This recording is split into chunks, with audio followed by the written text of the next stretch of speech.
3 4 5 6 7 8 9 10 11 12 13 14 15 16 17 18 19 20 21 22 23 24 25 26 27 28 29 30 31 32 33 34 35 36।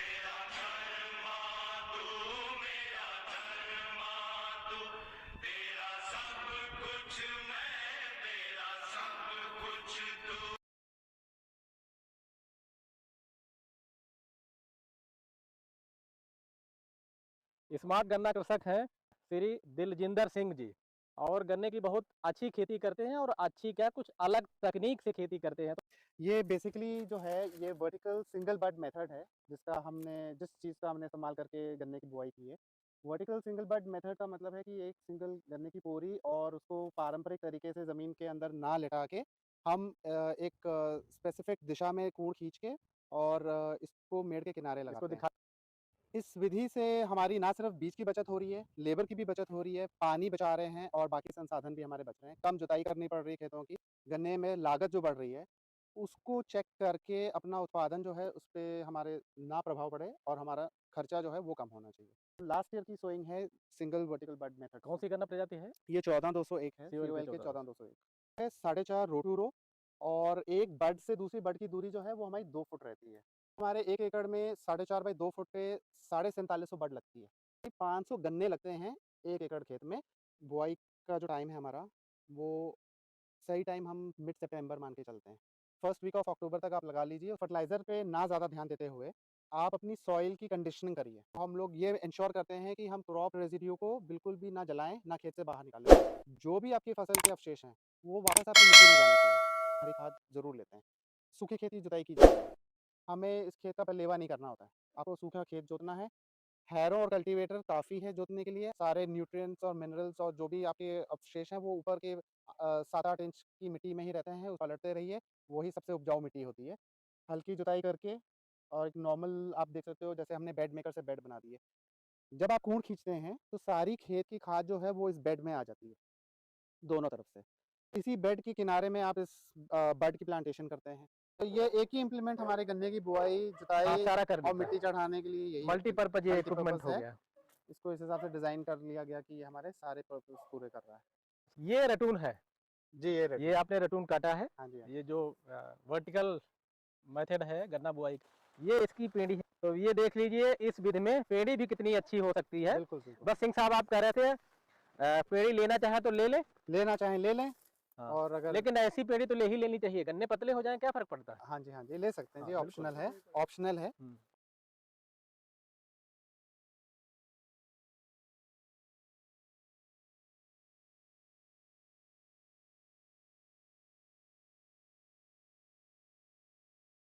मैं आया हूँ, ये ग्राम है शीतलापुर, गन्ना विकास परिषद खंभार खेड़ा, चीनी मिल खंभार खेड़ा, जिला लखीमपुर खीरी। और आप हमारे साथ स्मार्ट गन्ना कृषक हैं श्री दिलजिंदर सिंह जी, और गन्ने की बहुत अच्छी खेती करते हैं और अच्छी क्या कुछ अलग तकनीक से खेती करते हैं। तो मैं अब सिंह साहब से ही पूछ लेता हूँ। सिंह साहब, आप बहुत कम समय में इसकी जरा पूरी प्रक्रिया बताने का प्रयास करें। बिल्कुल जी, नमस्कार पहले तो आपको सर, आने के लिए फार्म पे। और ये बेसिकली जो है ये वर्टिकल सिंगल बड मेथड है, जिस चीज़ का हमने इस्तेमाल करके गन्ने की बुआई की है। वर्टिकल सिंगल बड मेथड का मतलब है कि एक सिंगल गन्ने की पोरी और उसको पारंपरिक तरीके से ज़मीन के अंदर ना लिटा के हम एक स्पेसिफिक दिशा में कूड़ खींच के और इसको मेड़ के किनारे इसको लगाते हैं। दिखा भी सकते हैं पांडे जी। तो इस विधि से हमारी ना सिर्फ बीज की बचत हो रही है, लेबर की भी बचत हो रही है, पानी बचा रहे हैं और बाकी संसाधन भी हमारे बच रहे हैं, कम जुताई करनी पड़ रही है खेतों की। तो ओवरऑल जो कॉन्सेप्ट को इंट्रोड्यूस करने का ये मतलब था, आज की डेट में जो हमारी गन्ने में लागत जो बढ़ रही है, उसको चेक करके अपना उत्पादन जो है उस पे हमारे ना प्रभाव पड़े और हमारा खर्चा जो है वो कम होना चाहिए। तो ये उसके मद्देनज़र हम इस पे पिछले करीब-करीब 8 सालों से इस पे काम कर रहे हैं। और आप देख सकते हैं कि पीछे जो मेरे क्रॉप खड़ी है, वो लास्ट ईयर की सोइंग है सिंगल वर्टिकल बड मेथड कौन से। सी गन्ना प्रजाति है? ये 14201 है, COL के COL के 14। 14201। दूरी इसकी कितनी बताई थी आपने? इसका जो स्टैंडर्ड दूरी हम रखते हैं, वो है 4.5 रो टू रो और एक बड से दूसरी बड की दूरी जो है वो हमारी 2 फुट रहती है। जो मिनिमम है। हम इससे आगे भी जा सकते हैं, हमने 2.5 फुट, 3 फुट और 4 फुट तक का भी ट्रायल किया हुआ है। जो कि बहुत सक्सेसफुल था, बट क्योंकि कुछ कारण है जैसे जानवर चर जाता है तो उस डैमेज को कंट्रोल करने के लिए हमने एक सेफ डिस्टेंस 2 फुट का लेके हम चलते हैं। तो एकड़ के हिसाब से फिर इसमें सीड कितना लग जाता होगा? तो अब सीड का कैलकुलेशन जो है हम वेट से नहीं करते हैं पहली ठीक बात, है। क्योंकि हमारे 1 एकड़ में 4.5 बाई 2 फुट पे 4750 बड लगती है। टू बी प्रिसाइज़ 4780 बड लगती है। और हम जिस समय गन्ना इसमें गन्ने की बुआई के लिए गन्ना लेते हैं तो उस समय हमारे पास बीज का जो बड जो है वो करीब-करीब एक गन्ने से 10 से 12 बड हमको मिलती हैं। तो इस कैलकुलेशन के हिसाब से हमारे करीब-करीब 500 गन्ने लगते हैं 1 एकड़ खेत में, जो कि 1 किलो का भी गन्ना हो सकता है, 1.5 किलो का भी गन्ने हो सकते हैं और 2 किलो का भी हो सकता है। तो डिपेंडिंग ऑन दैट हम जो है गन्ने की जो दर है वो गन्नों की गिनती से रखते हैं कि 500 गन्नों में हमने 1 एकड़ खेत बो दिया। अच्छा, बुआई का समय क्या रखते हैं? क्योंकि ये टेक्निकल मामला है। हाँ जी, हाँ जी। अब क्योंकि हम सबसे अधिक तकनीकी मामला इस विधि में बुआई का समय ही है। बिल्कुल जी, बिल्कुल। वो उसके लिए ये है कि क्योंकि हमारा कॉन्सेप्ट का जो स्लोगन है वो है grow more with less. Come input के साथ हमको ज़्यादा पैदावार लेनी है ना? तो उस चक्कर में क्या है कि हम बुआई का जो टाइम है हमारा, वो सही टाइम हम मिड सितंबर मान के चलते हैं। या अगर आपके पास समय है तो आप स्टार्टिंग सितंबर से भी कर सकते हैं, वो कोई रिस्ट्रिक्शन नहीं है। बट लेकिन बहुत लेट नहीं करना, फर्स्ट वीक ऑफ अक्टूबर तक आप लगा लीजिए, उसके बाद डिपेंड करता है कि चलो इस साल टेम्परेचर अच्छा है, तो कोई दिक्कत नहीं हुई। जिन्होंने मिड अक्टूबर में भी लगाया है, उनको भी कोई समस्या नहीं आ रही। इस साल बहुत लोगों ने फॉलो करके इसको लगाना ट्रायल बेस पे लगाया हुआ है। अगर आपका टेम्परेचर फ्लक्चुएट करके एकदम से कम हो जाता है, तो आपको दिक्कत आएगी जर्मिनेशन में, अदरवाइज़ आप फर्स्ट वीक ऑफ अक्टूबर तक इसको लगा सकते हैं। उर्वरक वगैरह का प्रबंधन कैसे करते हैं? देखिए इसमें सबसे पहले ये रहता है कि आप फर्टिलाइज़र पे ना ज़्यादा ध्यान देते हुए, आप अपनी सॉइल की कंडीशनिंग करिए, जो बहुत इम्पोर्टेंट है। जैसे आप हमारे यहाँ देख सकते हैं, हम जब आ रहे थे खेत में तो हम लोग ये इंश्योर करते हैं कि हम क्रॉप रेज़िड्यू को बिल्कुल भी ना जलाएँ, ना खेत से बाहर निकालें। जो भी आपकी फसल के अवशेष हैं, वो वापस आपकी मिट्टी में जाने चाहिए। तो हम हमेशा इस चीज़ का ध्यान रखते हैं कि फसल अवशेष गन्ने की पत्ती या धान की पराल या गेहूँ का जो भी होता है, वो सब वापस मिट्टी में मिलाएँ। उसके अलावा हम हरी खाद की जिस खेत में हमको बोना होता है उसमें हम हरी खाद ज़रूर लेते हैं। तो सॉइल कंडीशनिंग बहुत इम्पोर्टेंट है। उसके बाद इसकी जुताई जो है सूखे खेत की जुताई की जाती है। आम तौर पे जो पानी की बचत जहाँ से शुरू हो जाती है, हमें इस खेत का पलेवा नहीं करना होता है। आपको सूखा खेत जोतना है, हैरो और कल्टीवेटर काफ़ी है जोतने के लिए, आपको डीप प्लॉइंग नहीं करने की ज़रूरत है।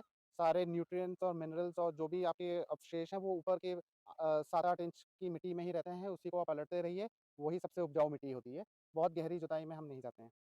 हल्की जुताई करके और एक नॉर्मल आप देख सकते हो जैसे हमने बेड मेकर से बेड बना दिए। तो अगर आपको आवश्यकता लगती है, तो आप आखिरी जुताई से पहले जो है इसमें आपके अनुसार मिट्टी के अनुसार अगर आपको लगता है तो आप अपने खेत का छींटा दे दीजिए, जो हम जैसे करते हैं और आखिरी रोटावेटर से आप उसको मिक्स कर दीजिए। उसमें निर्भर करता है कि आप एनपीके का इस्तेमाल कर रहे हैं या आप डीएपी से सैटिस्फाइड हैं या आप सिंगल सुपर फॉस्फेट इस्तेमाल करना चाहते हैं फॉस्फेटिक फर्टिलाइज़र में, उसके आप साथ में कोई भी कॉम्बिनेशन बना के आप अपनी आखिरी जुताई के हिसाब से उसमें मिला दीजिए। जब आप खूँट खींचते हैं, तो सारी खेत की खाद जो है वो इस बेड में आ जाती है, दोनों तरफ से। और इसी बेड के किनारे में आप इस बड की प्लांटेशन करते हैं। तो ओवर द टाइम जो रूट्स हैं इस बड की वो इस बेड में ही जाती हैं और यहीं से अपना पोषक तत्व लेती हैं, यहीं से सारा पोषण लेती हैं। इस नाली में आप देखिएगा ज़रा ध्यान देके तो नाली के अंदर ना लगा के बड को थोड़ा-सा ऊँचे पे लगाया गया है। ये इसलिए लगता है ताकि आपका पानी का जो मैनेजमेंट है, वो हो सके। फसल को हमेशा पानी की आवश्यकता नहीं है, नमी की आवश्यकता होती है। तो ये उन सिद्धांतों को दिमाग में रखते हुए हम लोगों ने कई सारे ट्रायल्स कर के अब हम इस पॉइंट पे पहुँचे हैं, जिसमें हम सक्सेसफुली एक अच्छी क्रॉप और हेल्दी क्रॉप ले रहे हैं। बहुत कृषक बंधुओं से जब हम बात करते हैं उनके खेतों पे जाकर के, तो वो कहते हैं कि गन्ना सीओएल के 14201 है या और भी प्रजातियाँ हैं। तो आपको क्या लगता है कि जो हम बहुत ज़्यादा रसायन प्रयोग कर रहे हैं उससे गन्ना मोटा या लंबा कर सकते हैं क्या? या दूरी बढ़ा के कर सकते हैं? देखिए क्योंकि आपका गन्ना भाई साइज़ दिखा तो बहुत मोटा गन्ना है ये। जी, जी, जी। इसका देखिए विशेष कारण ये होता है कि जब हम वर्टिकल सिंगल बड को एक्सप्लेन करते हैं किसी को, जब हम इसकी बात करते हैं, तो हम कहते हैं कि जीवन के जो 5 महत्वपूर्ण तत्व हैं, जिस पे जीवन आधारित है, वो है भगवान। अब भगवान को जब हम ब्रेकअप करते हैं, उस शब्द को ब्रेकअप करते हैं, तो भ से भूमि बनता है, ग से गगन बनता है, व से वायु, अ से अग्नि और न से नीर। जी। ये 5 चीज़ों का सुमेल जब हम करते हैं, तो हमें मतलब हम कुदरत के साथ जुड़ के खेती जब करते हैं, तो ये सारी चीज़ें हमारी सहायता करती हैं। तो जब हम गगन की बात करते हैं, तो गगन का मतलब स्पेस है। जब आप हर गन्ने को उसकी ज़रूरत अनुसार जगह देंगे, तो वो मोटाएगा भी और वो लंबा भी होगा। जब हम बहुत घना घना फसल बो देते हैं, 2.5 फुट पे, 2.25 फुट पे जब हम गन्ने की बुआई करते हैं, तो खेत तो बहुत भरा हुआ दिखता है हमें, बट लेकिन जब उसकी हार्वेस्टिंग करते हैं तो गन्ना कोई 250 ग्राम का भी है, कोई 500 ग्राम का भी है। गिनती में तो ज़्यादा है बट वेट में कम है। गन्ने की मोटाई बेसिकली आप कितनी जगह दे रहे हैं और कितना उसको स्पेस दे रहे हैं, उस पे ज़्यादा निर्भर करती है। आप बहुत सारा पोर्शन दे दीजिए और जगह ना दीजिए तब भी गन्ना मोटा नहीं होगा। अच्छा, ये जो आपने गन्ना लगाया, दूरी कितनी बताई थी आपने? ये 4.5 फुट। 4.5 फीट।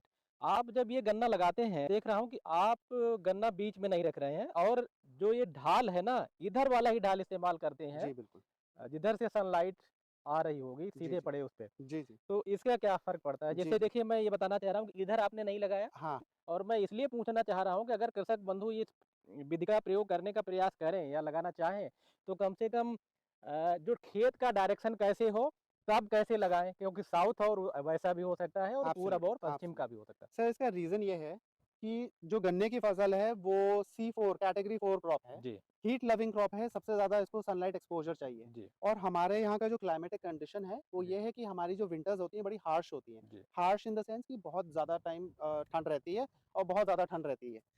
तो अब मैं आपको ये प्रैक्टिकली करके दिखाना चाहूँगा सर कि आप ये करके देखिए कि आप अपने पाम के पीछे का हिस्सा इसका टेम्परेचर इस तरफ का नापिए और इधर का देखिए। हाँ, है। आप इसको महसूस करिए और इसको महसूस बिल्कुल ये करिए ठंडा है और इधर और 2, 3, 4 डिग्री का फ़र्क बिल्कुल, है बिल्कुल है। लगभग-लगभग है, इसमें। है। हाँ, है। तो सर इसका ये है कि पूरी सर्दियाँ, पूरी विंटर्स में आप किसी और मेथड से जब गन्ना लगाएँगे, तो आपकी क्रॉप जो है जी। वो डोरमेंसी में चली जाती है सर्दियों में, जब उसको उचित टेम्परेचर नहीं मिलता।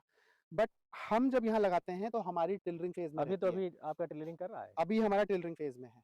जब बाकी लोगों की क्रॉप्स या बाकी मेथड से बोया हुआ गन्ना, तो ये कौन-सी गन्ना प्रजाति है? ये है 17-231 अच्छा, अब आप कंटिन्यू करिए। और क्योंकि इसको हीट चाहिए और इसका टिलरिंग फ़ेज़ हमको विंटर्स में पूरा करना है, तो इसको हम इसी डायरेक्शन में लगाते हैं। नाली हमारी रहती है पूरब से पश्चिम, ये जैसे यहाँ डायरेक्शन है पूरब से और पश्चिम। पूरब से पश्चिम हुँ, और दक्षिण साइड ये है। ये है। तो और आप आपने ये इधर तो लगाया, अगर किसी का खेत साउथ और नॉर्थ को बुआई कर रहा हो, तो वो फिर कैसे करें? फिर किधर वो रखेंगे? इधर लेफ्ट या राइट? नहीं, इसका रीज़न ये है कि सर्दियों में क्या होता है कि जो पूरब से सन राइज़ करता है हमारा, जी। उगता है और वो बहुत जल्दी थोड़ा-सा उसका ड्यूरेशन जो है वो कम है। हुँ। तो इस डायरेक्शन में लगाने का ये फ़ायदा है कि हमको मैक्सिमम सनलाइट एक्सपोज़र मिलता है। अगर आप इसमें थोड़ा वेरिएशन करते हो तो आपको वो ऑप्टिमम रिज़ल्ट नहीं मिलेगा, जो मिलना चाहिए, नॉर्थ साउथ में तो कम मिलेगी, कम मिलेगी। कम ये मिलेगी। ये जो कंपैरिज़न हमने अभी आपको दिखाया है, ये हुँ, किसी और डायरेक्शन में सर जी। नहीं आएगा। डायरेक्शन ये मैंडेटरी है सर, ये कुछ पूरब और चीज़ें पश्चिम में रखें। कुछ बर्ड लगाएँ तो उसी साइड में लगाएँ। ये इसी साइड में यानी लगा है। पूरब से अगर हम चल रहे हों तो हाँ। राइट हैंड साइड पे लगाएँ। हाँ, राइट हैंड जो साइड पे लगा है, साउथ फेसिंग लगा है, ये साउथ फेसिंग लगाएँ। जिधर आपकी सनलाइट हमेशा इसको मिलती रहेगी। जी, जी। और इसी की वजह से आप देखिए कि ये कंटीन्यूअसली टिलरिंग फेज़ भाई में है, टेलरिंग ज़रा दिखाओ। देखिए अभी भी इस समय जब कंटीन्यूअसली टिलरिंग फेज़ में रहेगा ये। कोई दिक्कत नहीं नहीं, है। वो उस तरफ देखिए, तो बहुत ही ज़्यादा मिल जाएँगे आपको। देखिए ये है टेलरिंग अभी भी इसमें है, जैसा सिंह साहब बताना चाह जी, रहे हैं। जी। अब ये कंटीन्यूअसली टेलर कर रहा है। आप इसमें एक चीज़ और अनुभव करेंगे, जी, ये इसका मदर शूट है। अब मदर शूट की ग्रोथ जो है वो रिस्ट्रिक्ट हो गई है, मतलब कि इसने अब अपनी बढ़वार बंद कर दी है। जी। अब ये इनको फीडिंग प्रोसेस में आ गया है। मदर शूट ने टेलर्स दिए ये, अब ये इसी साइज़ पे रहेगा और ये टेलर्स बढ़ के इसके बराबर आ जाएँगे।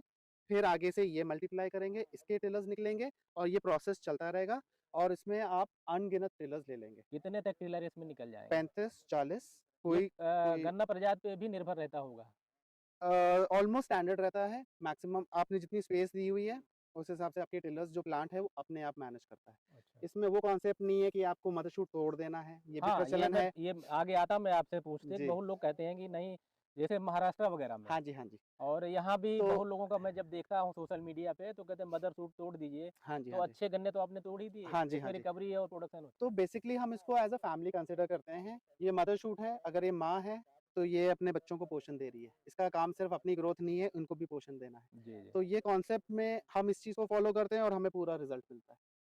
तो उर्वरक वगैरह जब इसमें आप देते हैं तो किस तरीके से इसमें उर्वरक वगैरह डालते हैं? अभी प्रेज़ेंट स्टेज तक हम इसमें कोई न्यूट्रिशन नहीं दे रहे हैं इसको। अच्छा, जो भी सॉइल में है इस समय और नेचुरल जो हमारे रिसोर्सेज हैं वो इसी हेल्प कर रहे हैं। सनलाइट इसको सबसे ज़्यादा चाहिए, जी। इसको इस समय कम पानी चाहिए।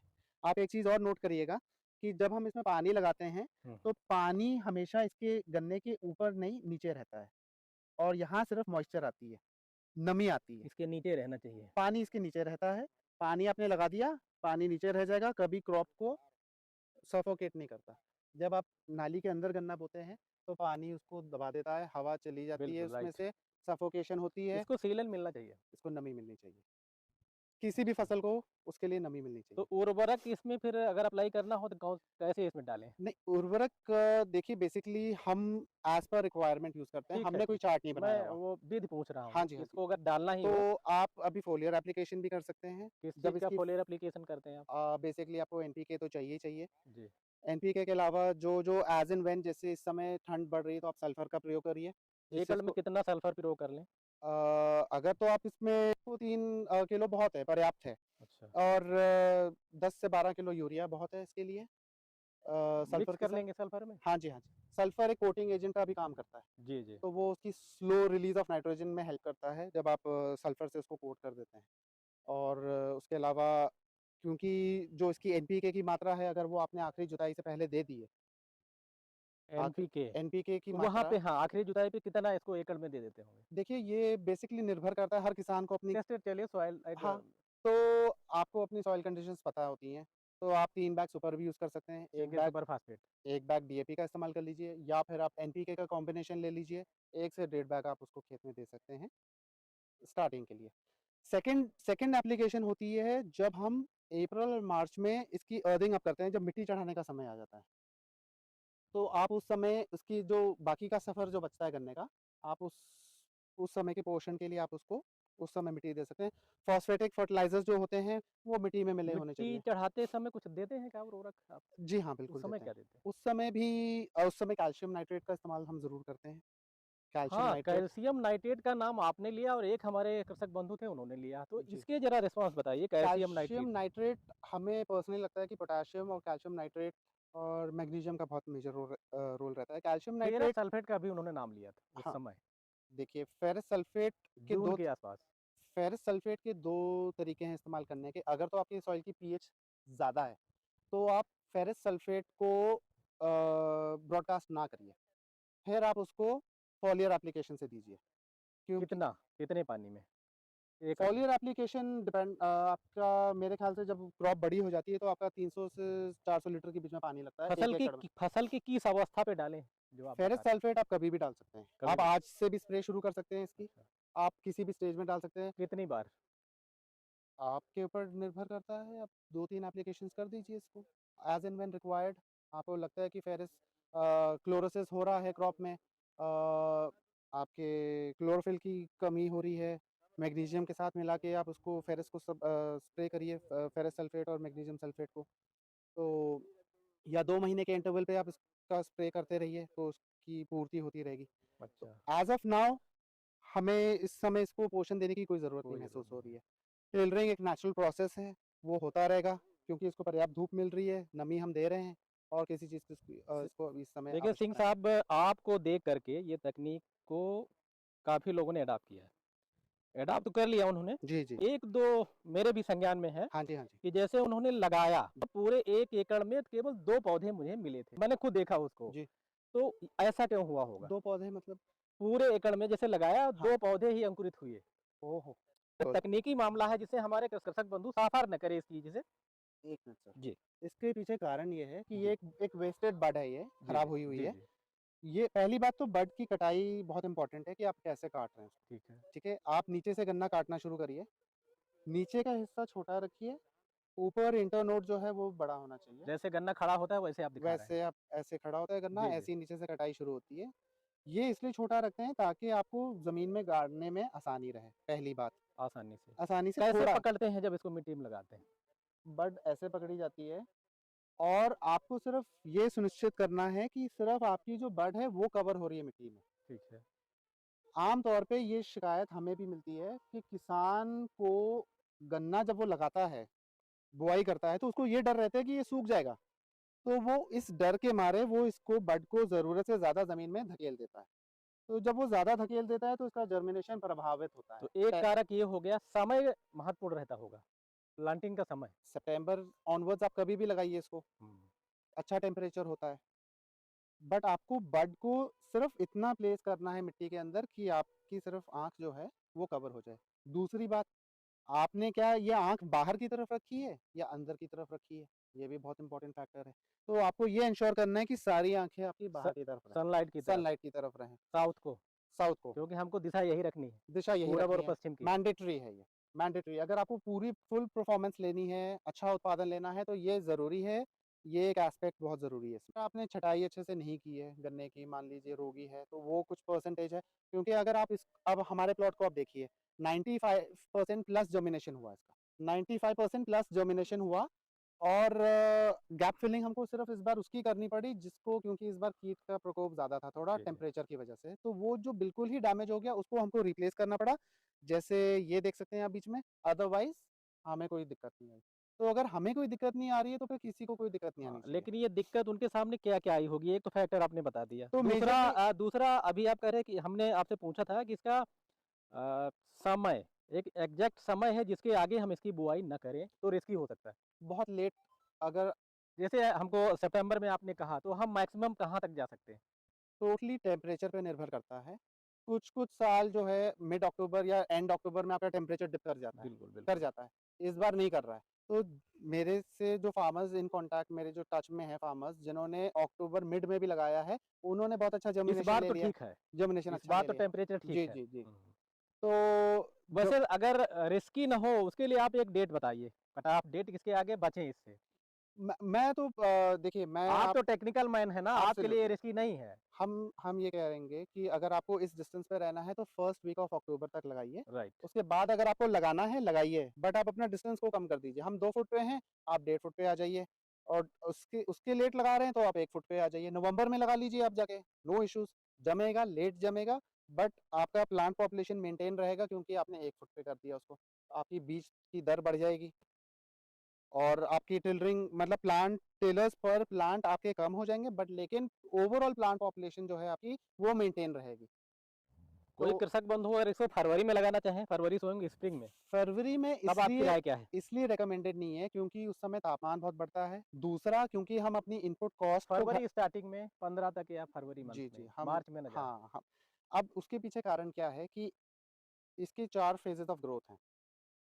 अभी ये टिलरिंग फेज़ में चल रहा है। जब वो लगाएँगे तब तक हमारा टिलरिंग फेज़ कंप्लीट हो चुका होगा। तब तक ये ग्रैंड ग्रोथ फेज़ में आ जाएगा अपने। रैपिड ग्रोइंग फेज़ इसका आएगा जून-जुलाई में, जब बरसातें शुरू होती हैं। तो हम जो ऑब्टेन अभी कर लेंगे, वो उस वक़्त लगाएँगे तो वो उतने तब टेलर नहीं नहीं मिलेंगे मिलेंगे। और और कॉन्सेप्ट बेसिकली ये कहता है कि आपको कम लागत में अच्छा उत्पादन लेना है। राइट। तो उसके लिए आपको, अगर आप नेचर के साथ चल रहे हो, इसको हम नेचुरलाइज़ेशन ऑफ शुगरकेन भी कह रहे हैं। हम कुदरतीकरण करने की कोशिश कर रहे हैं गन्ने की फसल का। अच्छा सिंह साहब आप बताइए, इस तकनीक को आपने क्यों एडॉप्ट किया?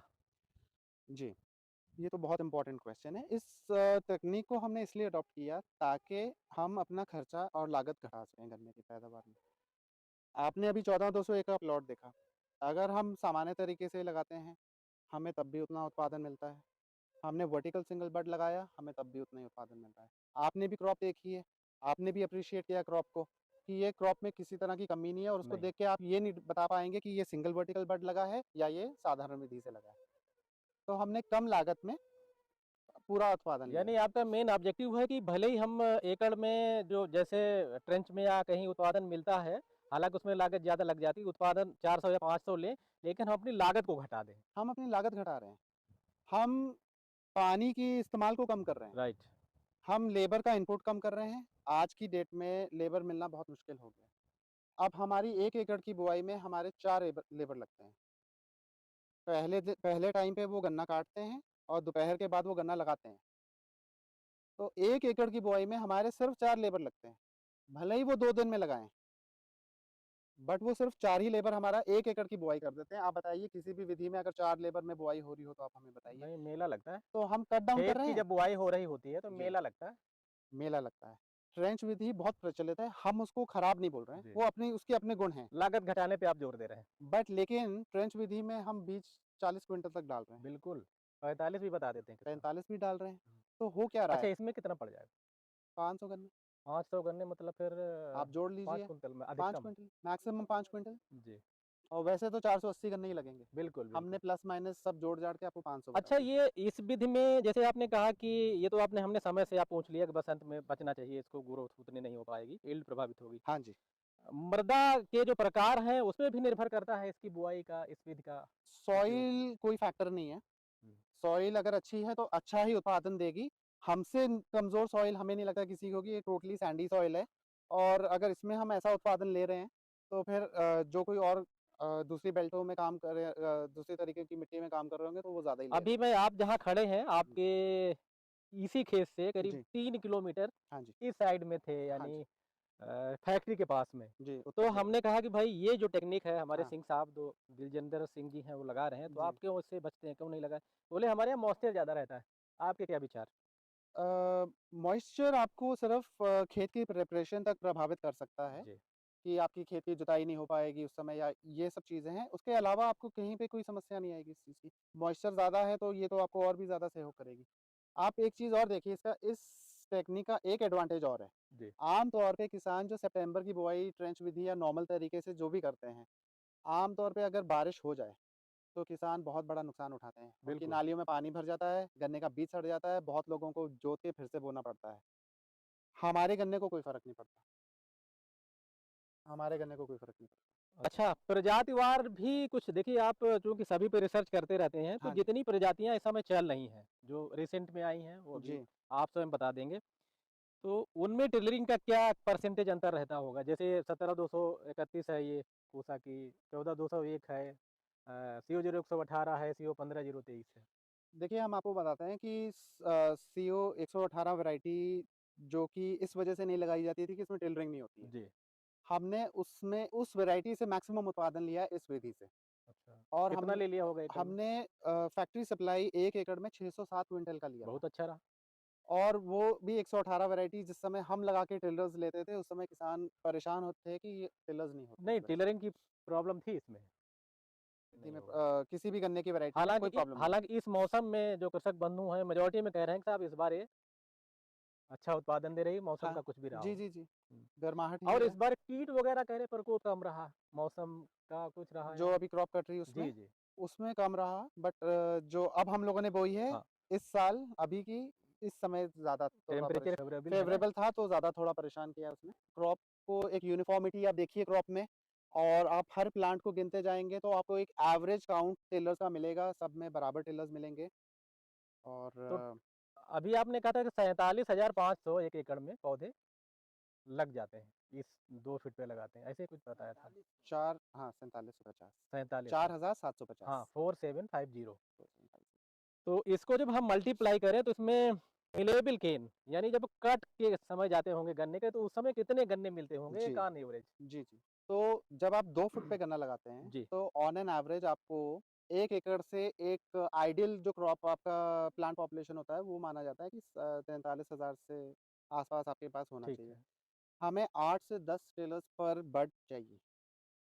मिनिमम 8, मैक्सिमम 10 मिलेबल के और वो इस डिस्टेंस पे आराम से हमको मिल जाता है। टेलर्स हमारे 20, 25, 30 हो जाएँगे अभी। बट लेकिन इस गन्ने की क्रॉप में, इस पैटर्न में इतनी क्षमता है कि ये अपने टेलर्स अपने आप मैनेज करता है। जो हेल्दी टेलर्स हैं, वही मिलेबल केन्स में कन्वर्ट होते हैं और जो कमज़ोर होते हैं, वो अपने आप उनकी मोर्टेलिटी हो जाती है। तो इसमें हमको कुछ नहीं करना इसमें पड़ता ज़्यादा। मिट्टी चढ़ाने की स्थिति कब आ जाती है, किस महीने में? अप्रॉक्सिमेटली अप्रैल के आसपास, मिड अप्रैल के अप्रैल आसपास। से लेके एंड अप्रैल तक। वो डिपेंड करता है हमारी वैरायटी पे। कीट नियंत्रण के लिए इसमें क्या करते हैं आप? कीट नियंत्रण के लिए तो नॉर्मल प्रोसीजर ही है जो हम लोगों को कीटनाशकों का इस्तेमाल करना पड़ता है। अब इसमें बचत की अगर हम बात करते हैं कि मान लीजिए जैसे कोराजिन का प्रयोग हो रहा है। अब 150 एमएल कोराजिन 1 एकड़ पे रिकमेंडेड है। हम 150 एमएल कोराजिन पर प्लांट के हिसाब से 2.5 एकड़ तक डालते हैं। अच्छा, तो ये तो बचत यहाँ है। बचा राइट। तो ये जी। बचत है।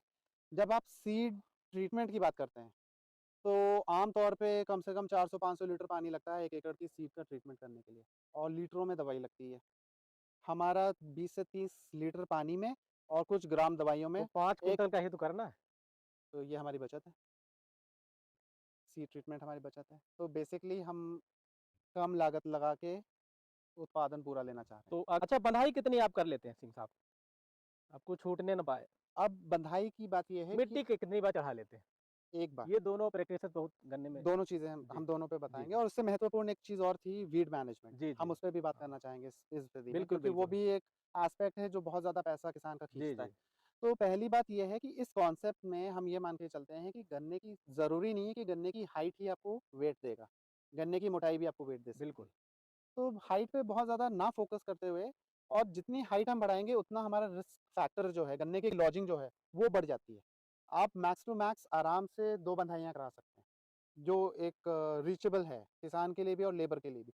दूसरी बंधाई के बाद जब आप तीसरी बंधाई पे जाते हैं, तो आपकी कॉस्ट बढ़ती है, लेबर को भी परेशानी होती है।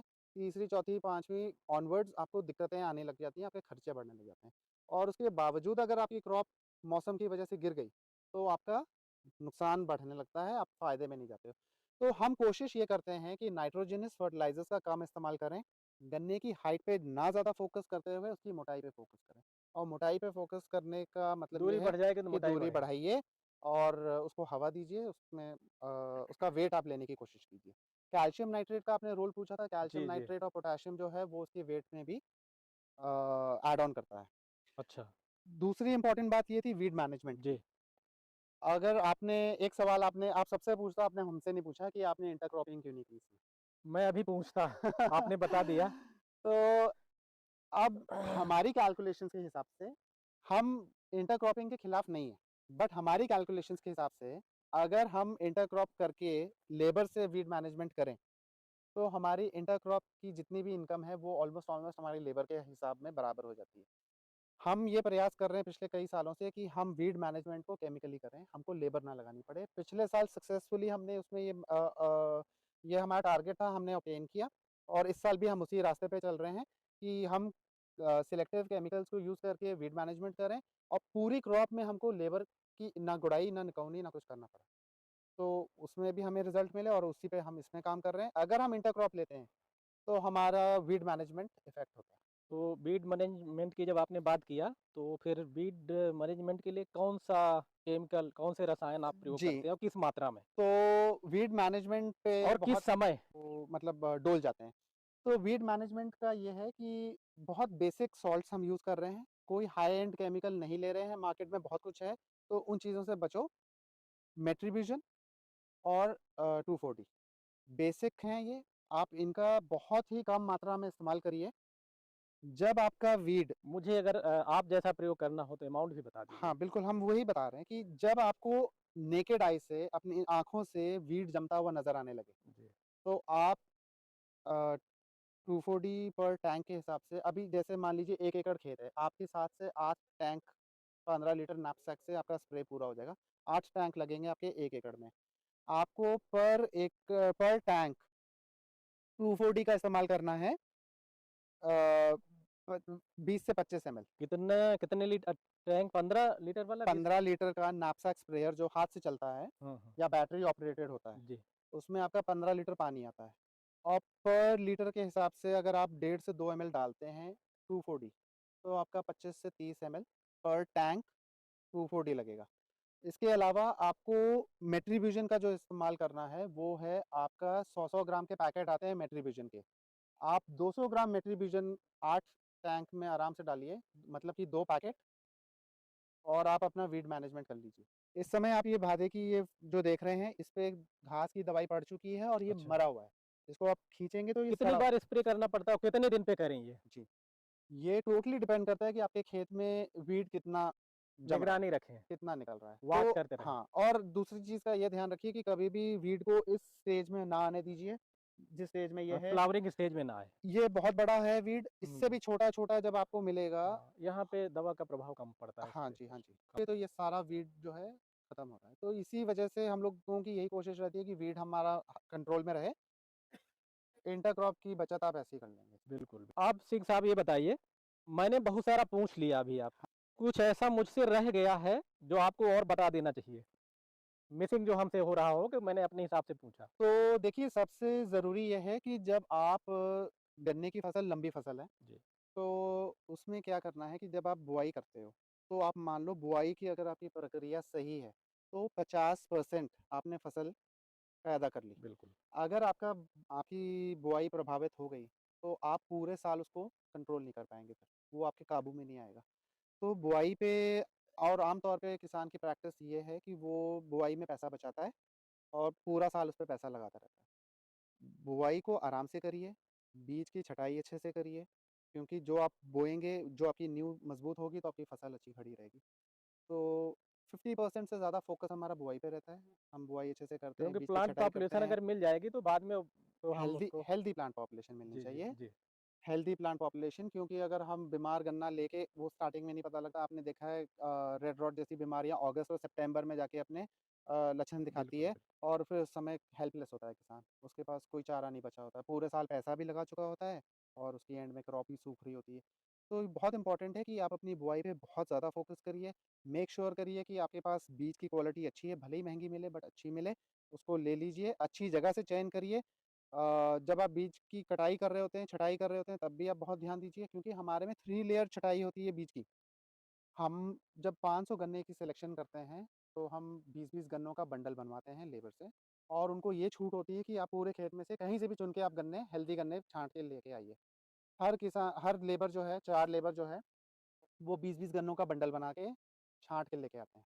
हुँ, उसके बाद जब बीज की कटाई होती है, तब भी वहाँ छटाई होती है, और जब वो खेत में लगाने आते हैं, तब भी अगर कोई आँख खराब है, जैसे ये हमारे हाथ में है, तो ये छाँटा हुआ रखा हुआ है यहाँ पे, कि ये खराब निकल गया या ट्रीट करते समय आँख डैमेज हो गई, तो उसको भी हटा देते हैं। इसी वजह से आप देख सकते हैं कि हमें 90-95% डोमिनेशन मिला, और अगर आप पिछले साल की क्रॉप देखिए तो बहुत हेल्दी क्रॉप खड़ी है नहीं वो। बहुत अच्छी है। और कितना उपज अनुमानित करते हैं उसमें?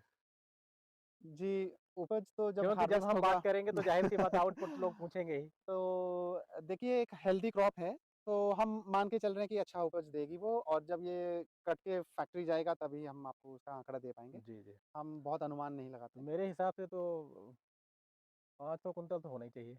मेरा अपना आकलन है आई जैसे। होप 500 टच करे, अच्छे हैं। हुँ। अभी देखिए हमने पूरी बात आपसे कर ली बुवाई पे।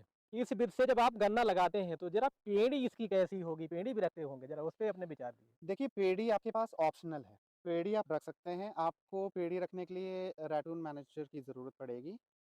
ठीक है। रैटून मैनेजर इसलिए ज़रूरत पड़ेगी क्योंकि एक, चाहे वो इसमें रखिए, चाहे आप ट्रेंच विधि में रखिए, किसी में भी रखिए। जी। अगर आपने मिट्टी चढ़ाई है, तो आपको रैटून मैनेजर की ज़रूरत पड़ेगी। क्योंकि आपने मिट्टी चढ़ा दी है, तो एक बार आपको उसको ग्राउंड के ज़मीन के लेवल पे दोबारा लाना है। और रैटून मैनेजर का काम यही है कि बिल्कुल। वो वापस से आपको ज़मीन के लेवल पे ले आता है, और वहाँ से आपको पेड़ी में मिट्टी चढ़ाने के लिए दोबारा से मिट्टी उपलब्ध हो जाती है। पेड़ी मैंने इसलिए पूछने का प्रयास किया जैसे कहा आप पेड़ी ले भी सकते हैं, नहीं ले सकते हैं। मैंने कहा कि जब पेड़ी को इसमें लेगा इस विधि में ख़ास तौर से तो इसमें उसको बहुत सारे ठूँठ मिलेंगे। मतलब ऑलरेडी इतना ठूँठ मिलेगा, तो पेड़ी में तो टिलर और भी बहुत सारे हो जाते हैं। बस तो इसीलिए हमने यहाँ ये जगह फिर भी कम पड़ जाएगी उसको। Exactly sir. हम इसीलिए हमने ये बात रखी ऑप्शनल, कि आप ले भी सकते हो और नहीं भी। मैं ज़रूर चाहूँगा कि यहाँ से जब चलें तो हम आपको पेड़ी का हम ज़रूर दिखाएँगे आपको। प्रॉब्लम क्या है पेड़ी लेने में, कि प्लांट ओवर पॉपुलेशन हो जाती है। जी। और उसमें क्या है कि आपके गन्ने की संख्या बढ़ने की वजह से गन्ने की मोटाई उतनी नहीं आएगी, थोड़ी-सी कम आएगी। बट आपका उत्पादन बहुत ज़्यादा प्रभावित नहीं होगा। बस ये है कि गन्ने थोड़े पतले रह जाएँगे, बट संख्या बढ़ जाएगी। ठीक है। तो पेड़ी एक इश्यू नहीं है। ले भी सकते हैं। ले ले लीजिए, आपके ऊपर डिपेंड करता है, बट लेकिन इस पे थोड़ी क्लैरिटी मैं ये भी देना चाहता हूँ। क्लैरिटी ये है कि आम तौर पे पेड़ी इसलिए ली जाती है क्योंकि किसान ये सोचता है कि हमारे बुआरू में खर्चा ज़्यादा हो गया, तो उसकी भरपाई हम पेड़ी से करेंगे। जी। बट जब आप ऑलरेडी भी इतना बचा रहे हैं, तो आप अगर 1 साल में पेड़ी दूसरे साल की ना भी लें, तो आपने कम लागत में उतना उत्पादन अगर ले लिया, तो आपको पेड़ी की आवश्यकता नहीं है। आप अगले साल फ्रेश या क्रॉप रोटेशन करके दूसरे खेत में बो दीजिए। आपका वो एक ये भी ठीक है। कॉन्सेप्ट में आपका ये भी क्लियर हो जाता है। ठीक है। अच्छा आप पेड़ी ले भी रहे हो अगर पेड़ी कृषक को लेनी भी पड़े तो पेड़ी प्रबंधन के बारे में 2 शब्द और बोलिए? पेड़ी प्रबंधन देखिए, जब आपने एक बार मिट्टी चढ़ा दी, जी। तो बहुत ज़रूरी है कि आपके पास रैटून मैनेजर होना चाहिए। आप उसको वापस से ज़मीन के लेवल पे ले आइए, पहली बात तो। दूसरी बात कि आपके जो ठूँठ काट स्टबल्स हैं, दीजिए। वो आपके ठूँठ कट जाने चाहिए। नए सिरे से वो फूटता है, चलो वो नीचे से फूट के निकलेगी पेड़ी उसकी। दूसरी बात ये हो जाएगी कि आपका वीड मैनेजमेंट हो जाता है उस समय, वो एक बार फ्रेश हो जाता है। आपकी जो पुरानी घासें हैं, अगर वो दवाइयों से नहीं जा रही हैं, तो वो एक बार आपकी क्लियर हो जाएँगी। और जो आपको बेसिक फॉस्फेटिक फर्टिलाइज़र जो उसको देना है, वो आपकी इसकी जड़ों में पहुँच जाता है। अगर आपके पास रैटून मैनेजर के साथ सीड ड्रिल भी अगर उसमें है, सॉरी फर्टिलाइज़र भी अगर उसमें ऑप्शन है, तो सारे आप रहते हैं आपके वो साथ। भी आप दे सकते हो, फॉस्फेटिक फर्टिलाइज़र। मेरे ख़्याल से ब बुआरू की तरह ही उसका पालन-पोषण शुरू हो जाता है। चलिए। अब तो कुछ छूट नहीं रहा, जो और आप बताना चाह रहे हो। मेरे हिसाब से तो कवर्ड अप है। मैंने भी प्रयास इन किया। शॉर्ट इन शॉर्ट कवर्ड है। चलिए, बहुत अच्छा लगा सिंह साहब, थैंक यू। बहुत अच्छी जानकारी आपने दिया। जी। और मुझे लगा कि मैं कुछ छोड़ूँ नहीं, और इसलिए मैंने आपसे कहा कि मैं पूछ नहीं पाया हूँ, वो भी छूटने आप पे बताने का प्रयास करिए। हम सिर्फ इतना ऐड और कर लेंगे कि जी। एक नया कॉन्सेप्ट है। हमें तो 8 साल हो गए सक्सेसफुली करते हुए, अगर कोई प्रॉब्लम होती तो हम छोड़ चुके होते। बिल्कुल, बिल्कुल। क्रॉप का रिजल्ट आपने देख लिया, देख लिया। नई क्रॉप आपके सामने है, टिलरिंग फेज में है। 1 महीने बाद दोबारा विजिट करिएगा बिल्कुल तो करेंगे। इससे डबल दिखेगा। हम ये कहना चाहेंगे कि नए फार्मर्स जो भी अडॉप्ट कर रहे हैं, इसको प्लीज़ एज़ अ ट्रायल अभी करिए। इसका नो हाउ समझ जाइए कि इसमें क्या टेक्निकलिटी क्या है, कहाँ आप बहुत ज़्यादा रकबे पे अभी ना करिए। क्योंकि अगर आप बाय फॉर एनी रीज़न अगर फेलियर पहले होता है, सीख लें उसको। हाँ, उसको समझ लीजिए उसका बिल्कुल। कॉन्सेप्ट, बिकॉज़ ये आम कॉन्सेप्ट से एक अलग कॉन्सेप्ट है। आप इसको और उसको मिक्स एंड मैच नहीं कर सकते हैं।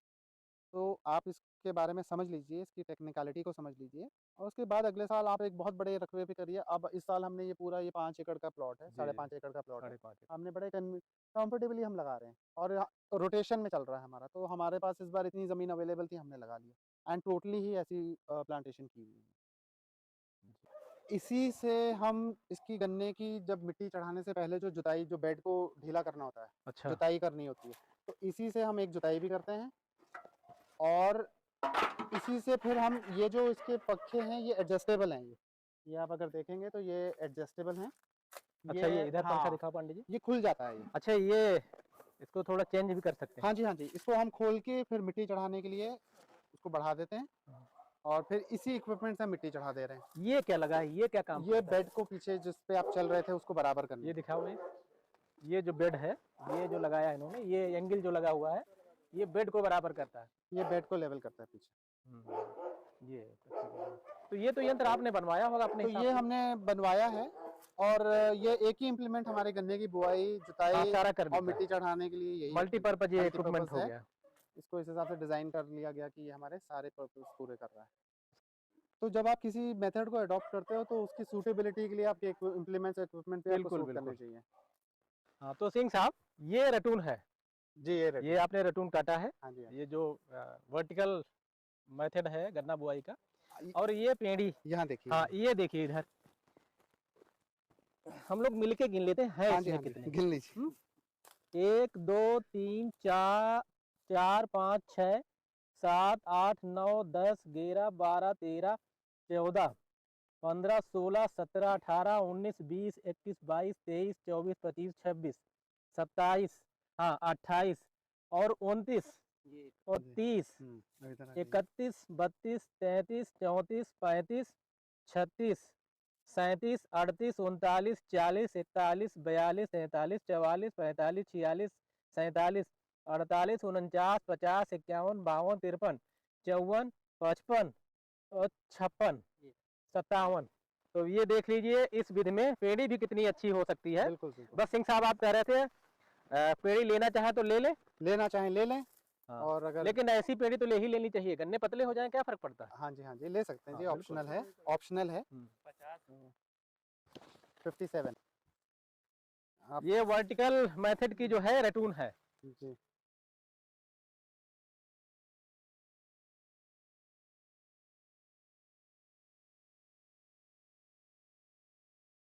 अच्छा, वही जो आप कह रहे थे कि इसमें ये और पूरा भर जाएगा, हाँ तो जी, हाँ जगह जी। की कमी हो सकती है। जगह की कमी है, गन्ने की ज़रा मोटाई कम हो मोटाई जाएगी। कम हो जाएगी।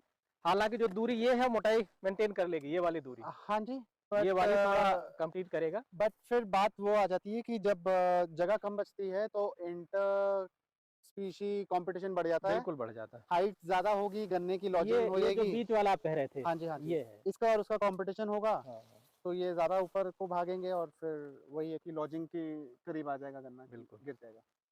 और सॉइल की कंडीशन वही सैंडी है ये। हाँ, देखिए ये बालू, ये देखिए